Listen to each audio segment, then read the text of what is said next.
नमस्कार विद्यार्थी मित्रों, आज हम कक्षा 7 में आने वाला जो हमारा 5वां काव्य है, इसका नाम है धरती की शान। इस काव्य के लेखक है पंडित भरत व्यास जी। तो आज हम इस काव्य के अभ्यास करेंगे। पंडित भरत व्यास जी हमारे जाने माने गीतकार थे। उन्होंने हिंदी फिल्म जगत में भी कई सारे गीत है वह लिखे थे।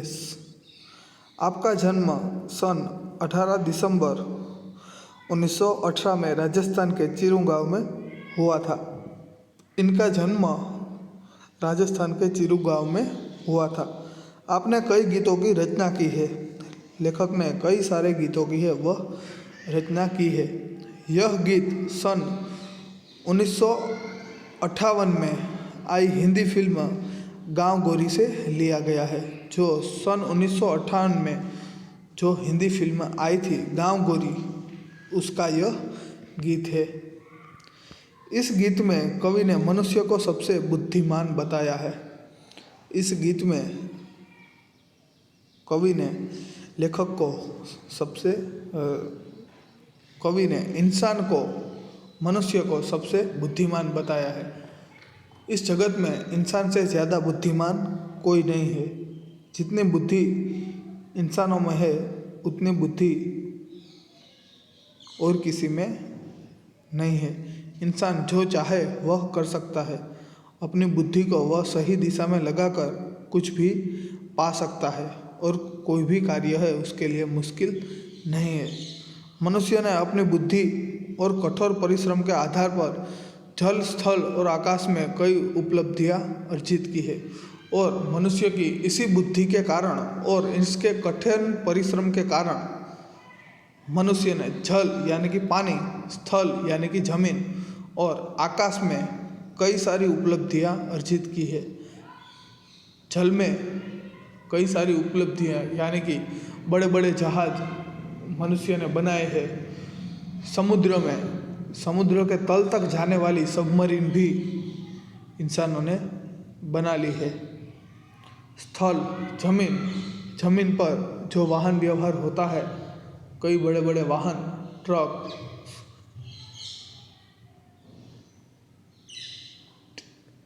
ट्रक से लेकर टैंक तक और छोटी सी साइकिल तक सभी उपलब्धियां मनुष्य ने बनाई है। और आकाश में कई उपलब्धियां अर्जित की है। आकाश में उड़ने वाले हवाई जहाज, हेलीकॉप्टर, फाइटर जेट, मिसाइल, अवकाशयान और इससे भी बड़े बड़े कई सारे जो सैटेलाइट्स है वह भी मनुष्य के ही बनाए हुए हैं। तो मनुष्य ने जल, स्थल और आकाश में कई बड़ी उपलब्धियां अर्जित की है। मनुष्य प्रकृति को बहुत सीमा तक अपने अनुकूल ढालने में सफल हुआ है और प्रकृति को भी मनुष्य अपनी सीमा में ढालने को बहुत हद तक सफल हुआ है। मनुष्य के लिए कोई भी कार्य असंभव नहीं है। अगर सच्चे मन से और बहुत ज़्यादा परिश्रम करके अगर कोई ठान ले कि उसे यह कार्य करना ही है तो उसके लिए कोई कार्य असंभव नहीं है। मनुष्य जो चाहे वह कर सकता है। यदि यही भाव काव्य में अंतर्निहित है और यही बात मनुष्य की महानता का प्रमाण है। मनुष्य जो चाहे वह कर सकता है। अगर वह एक बार ठान ले और उसी दिशा में प्रयत्न शुरू करे और मेहनत शुरू कर दे तो वह कुछ भी कर सकता है। और इसी बात का इस काव्य में जिक्र है और मनुष्य की महानता का प्रमाण भी इसी काव्य में दिया गया है। तो अब हम काव्य की समझूती में आगे बढ़ते हैं। धरती की शान, तू भारत की संतान, तेरी मुट्ठियों में बंद तूफान है रे, मनुष्य तू बड़ा महान है। हे भारत के पुत्र, तू इस धरती का गौरव है। हे इंसान, हे भारत के पुत्र, तू इस धरती का गौरव है, अभिमान है। तेरी मुट्ठियों में क्या बंद है? तो कि तेरी मुट्ठियों में तूफान बंद है। तुझमें तूफान को अपने वश में करने की ताकत है। तेरी मुट्ठियों में तूफान बंद है। हे मनुष्य, तू बड़ा महान है। तू जो चाहे पर्वत पहाड़ों को फोड़ दे, तू जो चाहे नदियों के मुख को मोड़ दे, तू जो चाहे मिट्टी से अमृत निचोड़ दे, तू जो चाहे धरती को अंबर से जोड़ दे। अमर तेरे प्राण, मिला तुझको वरदान, तेरी आत्मा में स्वयं भगवान है रे। मनुष्य, तू बड़ा महान है। हे मनुष्य, तू चाहे तो पर्वतों को तोड़ सकता है। आज कई सारे ऐसे बड़े बड़े जो मशीन है मनुष्य ने बना लिए हैं, जिसके कारण वह पर्वतों को भी तोड़ सकता है। और पर्वत तोड़ सकता है नहीं, पर पर्वतों को तोड़कर भी मनुष्य ने उस पर्वत के नीचे से जो रेलवे लाइन है, हम देखते हैं कई सारी फिल्मों में भी कि एक बड़ा सा पर्वत है और उसके नीचे से उस पर्वत को काट लिया है और उस पर्वत के नीचे से एक जो रेलगाड़ी है, एक ट्रेन है, वह जा रही है। तो हे मनुष्य, तू चाहे तो पर्वतों को तोड़ सकता है, तू चाहे तो नदियों के बहाव की दिशा बदल सकता है। हमारे गुजरात तक नर्मदा नदी का पानी पहुंचता नहीं था, तो नर्मदा नहर की जो योजना गुजरात में अस्तित्व में आई, इसके कारण बड़ी बड़ी नहरें खोद के नर्मदा का जो पानी समुद्र में जाकर बर्बाद हो जाता था, उस पानी की, उस नदी के बहाव की दिशा बदलकर आज उन विस्तारों में भी पानी पहुंचाया जाता है जहां पर पानी की बहुत तंगी थी। हे मनुष्य, तू चाहे तो पर्वतों को तोड़ सकता है, तू चाहे तो नदियों के बहाव की दिशा बदल सकता है, तू चाहे तो मिट्टी से अमृत निकाल सकता है, तू चाहे तो धरती को आकाश से छोड़ सकता है। तू अपने अनोखे कामों से मरकर भी अमर हो सकता है, तुझे अमरता का वरदान मिला है। तू मरकर भी अमर हो सकता है। मनुष्य अपने जीवन में अगर कोई भी अच्छा कार्य करता है, वह समाज के उपयोग में आता है, तो वह मनुष्य भले ही मर जाए, पर उसकी कीर्ति, उसका सम्मान, उसका मान कभी नहीं मरता। लोग उसे अपने कार्यों के कारण से याद रखते हैं। जैसे हम कई बड़े बड़े जो महान व्यक्तियों को मूर्तियां बनाकर उन्हें याद करते हैं, वैसे ही हम अगर समाज के हित के लिए अगर हम कार्य करें, तो लोग भी हमें इसी प्रकार याद करेंगे। तो तू अपने अनोखे कामों से मरकर भी अमर हो सकता है। तुझे अमरता का वरदान मिला है। तेरी आत्मा में स्वयं परमात्मा बैठा हुआ है, तेरी आत्मा में स्वयं भगवान है। मनुष्य, तू बड़ा महान है। नैनों में ज्वार, तेरी गति में भूचाल, तेरी छाती में छिपा महाकाल है। पृथ्वी के लाल तेरा हिमगिरी सा भाल, तेरी भ्रूकुटी में तांडव का ताल है। निज को तू जान, जरा शक्ति पहचान, तेरी वाणी में युग का आह्वान है रे। मनुष्य, तू बड़ा महान है। हे मनुष्य, तेरे नैनों में ज्वार, तेरी गति में भूचाल, यानी कि हे मनुष्य, तू क्रोधित हो जाए तो तेरे नेत्र आग बरसा सकते हैं। नैनों में ज्वार यानी कि अगर तू क्रोधित हो जाए तो तेरी आंखें, तेरे नेत्र आग बरसा सकते हैं।